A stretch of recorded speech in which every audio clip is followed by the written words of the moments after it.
Noah జీవితము విశ్వాసము విధేయత క్రొత్త ఆరంభము. చెడు మధ్యలో నీతి జీవితం. ఓడ రక్షణకు చిహ్నము. ఈరోజు మనము నోవా యొక్క జీవితమును గురించి ధ్యానించుదాము. పితా పుత్ర పవిత్ర ఆత్మ నామమున ఆమెన్. నోవా గురించి మనము ఆదికాండము 6వ అధ్యాయం 9వ వచనంలో చదువుతూ ఉన్నాము. పాపముతో నిండిపోయిన ప్రపంచంలో నోవా ఒక నీతిమంతుడు, దేవునితో నడిచినవాడు అని వాక్యం చెబుతూ ఉంది. అందరూ చెడులో నడుస్తూ ఉన్నప్పుడు నోవా మాత్రం దేవుని చిత్తానుసారం జీవించాడు. మొదటి అంశము, చెడు మధ్యలో నీతి జీవితం. ఆ కాలంలో భూమి హింసతో అన్యాయముతో నిండిపోయింది. కానీ నోవా తన కుటుంబంతో కలిసి దేవుని దృష్టిలో కృపను పొందాడు.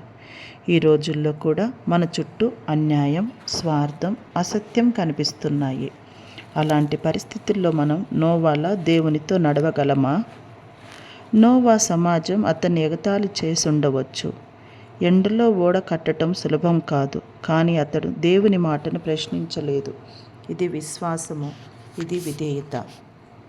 రెండవది, ఓడ రక్షణకు చిహ్నము. దేవుడు నోవాకు ఓడ కట్టమని ఆజ్ఞాపించాడు. ఆ ఓడ కేవలము చెక్కతో చేసిన నిర్మాణం కాదు, అది దేవుని ప్రణాళిక. మన జీవితంలో కూడా ఓడ అవసరము. ఆ ఓడ అంటే ప్రార్థనా జీవితం, దేవుని వాక్యంపై ధ్యానం, సత్సంగసం, నీతిమంతమైన నిర్ణయాలు. విపత్తు వచ్చినప్పుడు సిద్ధమైన వారే నిలబడతారు. మూడవ అంశము, వరద పరిశుద్ధి ప్రక్రియ. వరద అనేది శిక్షణ మాత్రమే కాదు, పరిశుద్ధి కూడా. పాపంతో నిండిన భూమిని దేవుడు శుభ్రపరిచాడు.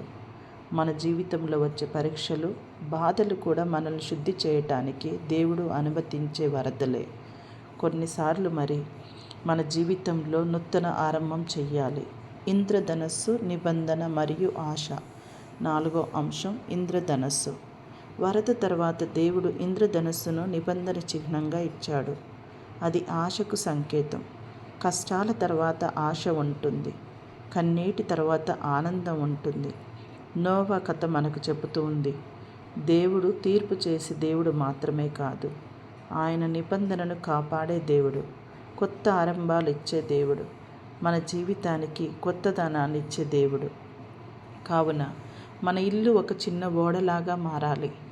అక్కడ ప్రేమ ఉండాలి, ప్రార్థన ఉండాలి, పరస్పరం గౌరవం ఉండాలి. మరి ఈ కాలంలో మనం నోవాలా ఉండాలి అంటే సమాజం మారకపోయినా మనం మారాలి. అందరూ చెడులో నడిచినా మనం నీతితో నడవాలి. దేవుని మాటకు విధేయత చూపాలి. కుటుంబాన్ని రక్షణ మార్గంలో నడపాలి.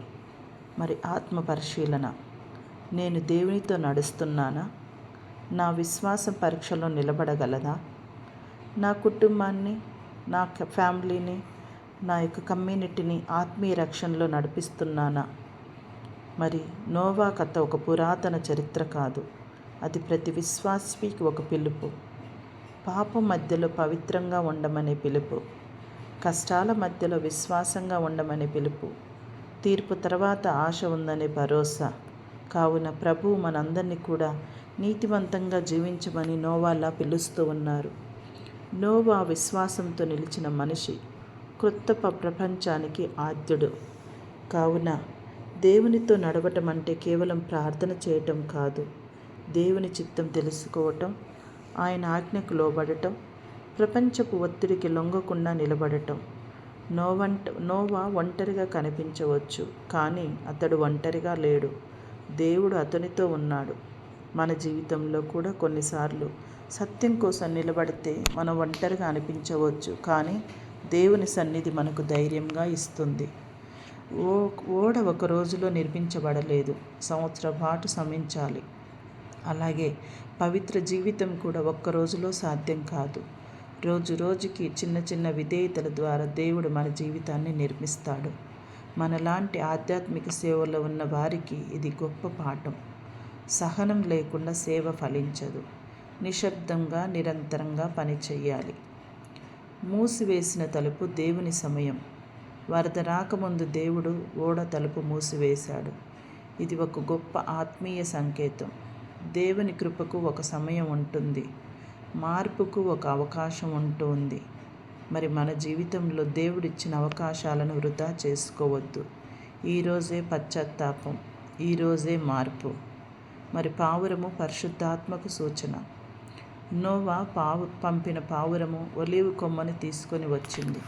అది కొత్త జీవితం ప్రారంభమైనదనే సంకేతం. మరి మన జీవితంలో పరిశుద్ధాత్మ పనిచేస్తున్నప్పుడు మన హృదయంలో శాంతి, ఆశ, నూతనత్వం పుడుతూ ఉంది. మరి దేవుడు నోవాతో నిబంధన కట్టాడు. ఇంద్రధనస్సు ఆ నిబంధన గుర్తు. ప్రతి తుఫాను తర్వాత దేవుని వాగ్దానం ఉంటూ ఉంది. ప్రతి కన్నీటి తర్వాత దేవుని ఆదరణ ఉంటూ ఉంది. కావున ప్రియులారా, నోవా కథ మనకు 3 గొప్ప పాఠాలు నేర్పుతూ ఉంది. మొదట, విశ్వాసంలో నిలబడండి. రెండవది, విధేయతతో జీవించండి. మూడవది, ఆశతో ముందుకు సాగండి. విశ్వాసంతో నిలబడండి, విధేయతతో జీవించండి, ఆశతో ముందుకు సాగండి. మన కుటుంబాలు, మన సంఘాలు, మన యొక్క బాధ్యతలు అన్నీ కూడా ప్రభువు మీద మోపుదాము. నోవా తన కుటుంబాన్ని రక్షించాడు. మనము మన బాధ్యతలను దేవుని చేతుల్లో ఉంచి నడిస్తే మన జీవితం కూడా ఒక సాక్ష్యంగా మారుతూ ఉంది.